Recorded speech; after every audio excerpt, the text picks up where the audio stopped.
설교를 할 때랑 작년부 설교를 할 때 다른 점이 하나 있습니다. 유년부 설교는 제가 일단 강대상에 딱 올라오는 그 순간부터 아이들의 눈동자가 사방팔방으로 흩어집니다. 어떤 아이들은 땅바닥으로, 하늘로, 옆으로 알 수 없는 곳, 심지어는 자기 발바닥을 보는 친구들도 있어요. 근데 작년부 설교를 오면은 다 저한테 이렇게 주목하고 계시잖아요. 그래서 그게 참 좋습니다. 근데 한 가지 딱 다른 점이 있다면 다들 조금 화가 나신 것 같아요. 제가 그렇게 크게 잘못한 게 아직까지 없는데 그렇게 꼭 그렇게 화를 내지 않으셔도 조금 더 웃는 모습으로 설교를 들으셔도 받는 은혜에 전혀 지장이 없음을 믿으시기 바랍니다. 오늘 함께 읽은 이제 마태복음 2장 1절부터 12절 말씀을 같이 읽었는데요. 이 말씀은 기록한 사람은 마태죠. 마태는 12제자의 한 사람으로 이름의 뜻은 하나님의 선물이라는 이름의 뜻을 가지고 있습니다. 그래서 그 이름의 뜻 그대로 세리였던, 그래서 유대인들에게 굉장히 배척을 받고 소외를 받던 마태는 예수님의 부르심으로 말미암아서 충성된 제자로 쓰임 받고 예수님의 전생에 승천까지 목격하고 그리고 나중에는 순교했다고 알려지는 그러한 인물입니다. 마태는 이 마태복음 두 번째 장에서 예수님의 유년 시절에 대해서 기록을 하고 있는데요. 특별히 오늘 함께 읽은 이제 2장 1절에서 12절 말씀에는 사복음서에서 유일하게 등장하는 동방박사가 등장합니다. 동방박사, 성탄절 때마다 많이 들으셨던 이야기죠. 어디에서 왔는지도 모릅니다. 추측에는 바벨론, 페르시아 여러 군데로 추측을 하고는 있어요. 제가 최근에는 동방박사들이 신라의 사람이었다라는 그런 관련된 제가 연구를 또 읽은 적도 있는데요. 읽어보니까 또 나름대로 일리도 있었습니다. 또 동방박사는 몇 명인지도 모르죠. 그렇게 잠깐 나타났다가 사라지는 동방박사입니다. 그런데 이 동방박사를 기억할 때 어디에서 왔는지 또 이분들이 몇 명이었는지 이런 것들을 연구하는 것보다 더 중요한 게 있습니다. 그건 바로 동방박사는 이방인이었다는 겁니다. 예수님을 알 수 없었던, 구원받을 수 없었던 동방박사지만 하나님의 강권적인 선택하심으로 말미암아서 동방박사는 여기에서 하나님을 믿고 예수님께 경배하고 그런 구원받은 백성으로 나오는데, 마치 그 구약에서 욥이 아브라함의 자손이 아닌데 하나님을 믿는 동방의 사람으로 나오죠. 이런 것처럼 똑같이 구약의 욥 그리고 신약의 동방박사가 보여주고 있는 것은 구원받을 자격이 없는데 구원받은 오늘날 우리 성도의 모습을 말해주고 있습니다. 이 동방박사의 그 본문을 읽으면서 제가 참 동방박사에게 부러웠던 것이 한 가지 있습니다. 그건 바로 동방박사의 예배였습니다. 11절 말씀을 제가 한번 읽을게요. 집에 들어가 아기와 그의 어머니 마리아가 함께 있는 것을 보고 엎드려 아기께 경배하고 보배압을 열어 황금과 유향과 모략을 예물로 드리니라. 예배 어떠신가요? 이런 예배 지금 드리고 계신가요? 아기 예수님께 엎드려 경배했다고 되어 있습니다. 이때 예수님의 나이가 1살에서 2살. 우리가 예수님이라고 해서 그렇지 우리 앞에 1살짜리 2살짜리 아이가 있는데 그 앞에 엎드려 경배했다. 이때 엎드린다는 거는요, 동방박사가 자기의 모든 지위, 모든 체면을 여기서 다 내려놓고 있습니다. 이 엎드렸다는 것을 원문으로 보면은 완전히 그 왕 앞에 엎드리듯이 굴복했다는 의미거든요. 그리고 여기를 보면 보배압을 열었다고 되어 있죠. 신약에 너의 보물이 있는 곳에 너의 마음이 있다. 마음을 드리는 예배입니다. 정말 살아있는 예배죠. 감격이 있고 감동이 있는 예배입니다. 황금과 유향과 모략을 예물로 드린 것, 나의 가장 소중한 것들을 드리는 예배, 헌신이 있는 예배, 그런 예배입니다. 제가 교역자이지만 나는 도대체 언제나 하나님께, 예수님께 이런 예배를 드려보았는가, 이제는 기억이 가물가물합니다. 그만큼 이 동방박사 예배는 저에게 참 부러웠습니다. 그런데 오늘 본문에서 이 예수님 앞에 드려지는 진실한 예배, 그 전에 동방박사에게 중요한 고백이 하나 나옵니다. 2절 말씀 제가 읽겠습니다. 유대인의 왕으로 나신 이가 어디 계시냐? 우리가 동방에서 그의 별을 보고 그에게 경배하러 왔노라 하니. 여기에서 유대인의 왕이라고 하는 건 문자적으로 유대 사람들의 왕이라는 말이 아닙니다. 유대 사람들의 왕이라고 하면 이거는 지금 말도 안 되는 이야기죠. 왜냐하면 유대는 당시 로마의 정치적, 경제적, 행정적으로 식민지였습니다.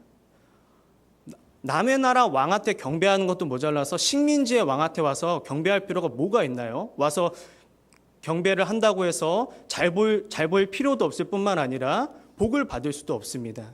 그런데 여기에서 이 유대인의 왕이라고 하는 것은 메시아를 의미합니다. 마치 이스라엘 사람들이 다윗의 자손이 메시아다 이렇게 인식하는 것처럼 당시의 이방 사람들에게는 유대인의 왕이라고 하는 것은 결국에 메시아를 의미하고 있는 겁니다. 그래서 이 말을 다시금 바꾸면 지금 동방 박사는 헤롯 왕 앞에 나와서 메시아가 어디 있느냐, 나를 구원하신 분이 어디 있느냐, 그분이 어디 있느냐 이렇게 지금 묻고 있는 겁니다.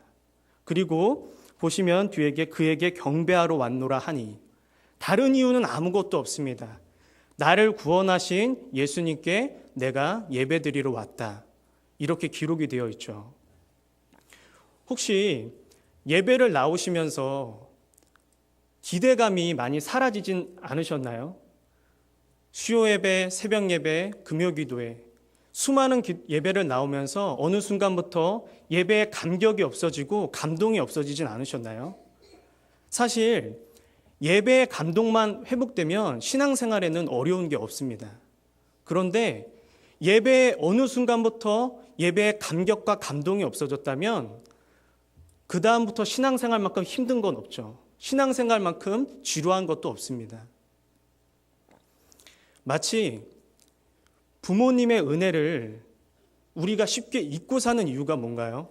우리가 어렸을 때부터 부모님께서 나를 위해서 얼마나 많은 것들을 희생하셨는지 그것을 우리가 잊어버릴 때 우리는 부모님의 은혜를 잊어버립니다. 그거와 마찬가지로 예수님께서 십자가에 달려서 우리를 희생하셨던 그 사실, 그 감격이 나에게 사라질 때부터 더 이상 예배의 감격이 없어집니다. 제가 어렸을 때부터 예수님을 열심히 믿었습니다. 모태신앙으로 자라서 누가 뭐래도 신앙생활 정말 열심히 했습니다. 그래서 어디에 가서나 정주 학생만큼만 믿음 생활해라 라고 하면서 담임 목사님이 장로님들에게까지 말씀하실 정도로 신앙생활에 정말 열심히 였습니다. 그런데 어느 순간부터 조금 빗나가기 시작했어요. 그래서 좀 많은 이제 그런 시간들이 지나고 아마 이때쯤이었던 것 같아요. 20살 되던 때에 어머니에게 나를 찾지 마시오라고 이제 연락을 드리고, 가출한 건 아닙니다. 가출한 건 좀 전의 일이었어요. 그런 거는 좀 전의 일이었고요. 이거 저희 유년부 애들한테 소문내시면 안 됩니다. 그 전의 일이었고요. 그 다음에 제가 이제 그 2박 3일 정도 짐을 싸들고 이제 기도원을 갑니다. 기도원에 가는 목적은 딱 하나였습니다. 20년 동안 하나님이 나한테 잘못한 거 내가 오늘 다 승부 보고 온다. 이렇게 간 겁니다. 저는 그 당시만 해도 제가 세상에서 제일 똑똑한 줄 알았거든요. 그리고 좀 제가 이렇게 누구랑 이렇게 말싸움을 해서 져본 적도 없었어요. 그때까지. 그러니까 너무너무 이게 자신감이 넘쳐가지고 내가 진짜 이번에 하나님한테 20년 동안 생활됐던 거 다 이제 해버린다라고 이렇게 찾아갑니다. 찾아가서 당시에 굉장히 큰 기도원이었는데요. 그 기도원에 가서 이제 짐을 풀고 이제 숙소를 이제 다 했죠. 그때는 좀 그 사람들이 다 조금 이상하게 보더라고요. 그때는 이제 제 나이 때 그 20살 그 이전에 이런 사람들이 혼자 기도원에 오는 경우가 없는 기도원이었거든요. 그래서 제가 이제 갔는데 짐을 다 풀고 이제 예배가 시작됐어요. 그래서 예배가 조금 시작되기 전에 이제 저기 중간 지점에 앉아서 딱 무릎을 꿇고 자 이제 제가 하나님께서 20년 동안 저한테 잘못한 거 그런 것도 이제 자 오늘 다 승부를 봅시다라고 딱 엎드리는 그 순간부터 2박 3일 동안 제가 무엇을 하셨는지 아십니까? 평생에 흘릴 눈물 다 흘려봤습니다. 엎드리는 그 순간부터 저에게 눈물이 쏟아지기 시작하는데요. 예수님께서 나를 위해서 십자가에 달려 돌아가셨다는 그 사실이 갑자기 나에게 믿음으로 다가오면서 2박 3일 동안 이쪽 끝부터 저쪽 끝까지 굴러다니면서 막 회개를 했어요. 막 난리가 났죠. 난리가 나면서 저는 제가 좀 이상의 꿈인 줄 알았어요. 그만큼 막 부르면서 회개를 하는데 이제 그 다음부터 거기가 이제 하루에 5번 예배가 있었는데요. 강사 목사님이 여기 계시면 바로 이제 여기 앉아서 그 말씀 끝날 때마다 아멘, 주여, 할렐루야, 어서 오시옵소서 이런 부흥의 사종 세트 있잖아요. 그거를 이제 계속 외치고 주여, 아멘, 할렐루야, 아멘, 주여 믿습니다. 그러면서 이렇게 하면서 난리가 난 거예요. 저는 두 손을 들고 막 아멘을 하는데 2박 3일 동안 다른 건 아무것도 없었어요. 예수님께서 나를 위해 죽으셨다는 그 사실이 너무너무 감사해서 회개와 감사 이 두 가지 말고는 저에게 없었습니다. 그리고 이제 집으로 나중에 이제 돌아와서 이제 변화된 삶을 살아가는데 하나님 앞에 그 다음부터 이제 작정을 했죠. 내가 예배에 목숨을 걸겠습니다. 새벽 예배, 수요 예배, 심지어 저는 어머니 구역 예배까지 쫓아갔어요. 그래서 이렇게 어머니들 이렇게 어른들 다 계시고 저는 여기 앉아 있죠. 그러면은 저기 우리 지호학생은 꼭 아줌마 같아 이러면서 하는데 뭐 저는 괜찮았어요. 왜냐면은 예배 드리는 자리니까. 그래서 예배는 정말 누가 뭐래도 쫓아갔습니다. 새벽 예배 가서요. 새벽 예배 가서 5시 반에 끝나면 제가 방학 때는 한 9시쯤 나왔어요. 2시간 정도 막 기도하는데 괜찮아요. 아무도 없어도 온 본당에 떠나갈 정도로 저 혼자 찬송 부르고 저는 그렇게 나갔어요. 그런데 어느 순간부터 그 감격이 사라지기 시작했어요. 예배를 드리는데 그 감동이 없는 거예요. 그런데 제가 제 자신을 가만히 돌이켜 보니까 제가 한 가지를 잊고 있었던 거예요. 예배 때 받을 하나님의 은혜에 하나님께서 오늘도 말씀 가운데 나를 채워주시기를 바라고 찬양 때 내가 뜨거워지기를 바라고 기도 때 나의 소원을 하나님께 아뢰기를 바라는데 예수님께서 나를 위해서 죽으셨다. 그 사실이 그 감격이 어느 순간부터 제 마음에 새겨져 있지 않은 거예요. 머리로는 알고 있는데 입술로는 고백을 하는데 더 이상 제 마음에는 살아있지 않은 거예요. 그래서 저는 지금도 교역자가 된 지금조차도 그때가 그립습니다. 그때가 너무너무 그립습니다. 혹시 성도님들은 어떠신가요? 지금 예수님을 영접하셨을 때 그때를 한번 생각해 보시겠어요? 예수님께서 십자가에 달려서 돌아가셨을 때 돌아가신 그 희생이 없었다면 우리는 지금 이 자리에 나와서 하나님께 예배드릴 수도 없습니다. 동방박사가 유대인의 왕이 어디 계시뇨? 나를 구원하신 이가 어디 있느냐? 내가 그에게 예배하러 왔노라. 얼마나 많은 길, 얼마나 힘든 길을 걸어왔는지 우리는 알 수 없지만 동방박사가 그 먼 길부터 유대 땅 베들레헴이란 이 시골까지 온 이유는 딱 하나였습니다. 나를 구원하신 이에게 예배드리러 온 거였습니다. 그래서 10절 말씀을 보시면요. 그들이 별을 보고 매우 크게 기뻐하더라. 드디어 내가 예배드릴 수 있는 예수님을 만난 게 동방박사에게는 기뻐하는 기쁨으로 다가온 겁니다. 살아있는 예배가 되는 거죠. 예배 때 은혜를 받지 못하신다면, 예배가 더 이상 기대가 되지 않는다면 우리의 마음속에 예수님의 십자가에 대한 그 감격이 사라지지 않았는가를 우리가 한번 돌이켜봐야 합니다. 제가 유년부 이제 설교를 준비하면서 한때는 굉장히 힘든 때가 있었어요. 이렇게 제가 이제 뭐 좀 일들이 있어서 굉장히 오랫동안 이제 잠을 좀 못 자고 그러니까 체력은 바닥이 나고 이렇게 하는데 토요일 이제 제가 설교를 다른 일 때문에 할 수가 없고 이렇게 몸도 많이 아프고 그래갖고 토요일 날 이제 새벽에 이제 당장 오늘 말씀을 전해야 되는데 말씀을 묵상하고 연구하면서 말씀을 준비하면서 저 하나님께 원망이 되더라고요. 설교가 하기가 싫은 거예요. 유년부 아이들한테 이 말씀을 내가 굳이 전해야 되는 이유를 모르겠는 거예요. 제가 예전에 과외를 가르친 적이 있습니다. 제가 영문과를 졸업해서 영어를 가르쳤는데 제가 영어 과외 가르치면서 나름대로 꽤 좋은 호응을 많이 받았어요. 근데 영어 과외를 가르치면 보람이 있습니다. 뭐냐면 첫 번째는 수입이 기가 막히죠. 제가 전도사 일을 만약에, 이거는 제가 이제 농담으로 하는 이야기인데요. 제가 여기서 화평교회에서 일하는 것 말고 한 4개 교회 정도에서 일하면 제가 과외 받았던 것만큼, 과외 한두 시간 했던 것만큼 받을 수 있을 것 같아요. 그 정도로 비용에서는 상대가 안 되죠. 그리고 뭐냐면 영어는요, 가르치면 애들이 실력이 쑥쑥쑥 느는 게 제 눈에 보입니다. 그럼 막 감동이 오는데 유년부 아이들 데리고 한번 설교 한번 해보시겠어요? 내가 말은 하고 있는데 무엇을 듣고 있는지 알 수가 없어요. 그리고 심지어는 몇 개월만 안 나왔던 애들한테 전도사님 기억나? 이러면 누군지 모르겠다고 그럽니다. 오늘도 들었어요. 얼마나 충격적인지 몰라요. 내가 너를 위해서 얼마나 많은 기도를 하고 얼마나 많이 이 말씀을 준비하고 했는데 너 옛날에 나 좋아한다고 초콜릿까지 줘놓고는 이제 나를 기억을 못하는 거예요.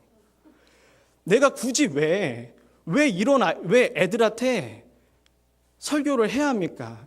이 말씀을 전한다고 해서 내가 나한테 좋은 게 뭐예요 도대체? 내가 오늘 말씀을 기가 막히게 준비한다고 해서 내가 잘 나가가지고 제가 돈을 많이 버나요? 아니면 아이들이 그 조그만 아이들이 네 전도사님 제가 변화되었습니다. 아멘 할렐루야 하면서 저를 쫓아오나요? 아무것도 없어요. 그런데 그 말씀을 준비하는데 한 가지 제 마음속에 하나님의 마음이 들렸습니다. 내가 너를 위해 죽었잖아. 내가 십자가에서 너를 위해서 죽었잖아. 그래서 너 말씀 전하는 거 감사해야 돼. 내가 이걸 너한테 맡겼다는 게 예수님의 그 사랑을 유년부 아이들한테 전할 수 있다는 거, 그거를 너가 잊어버린 거 아니니?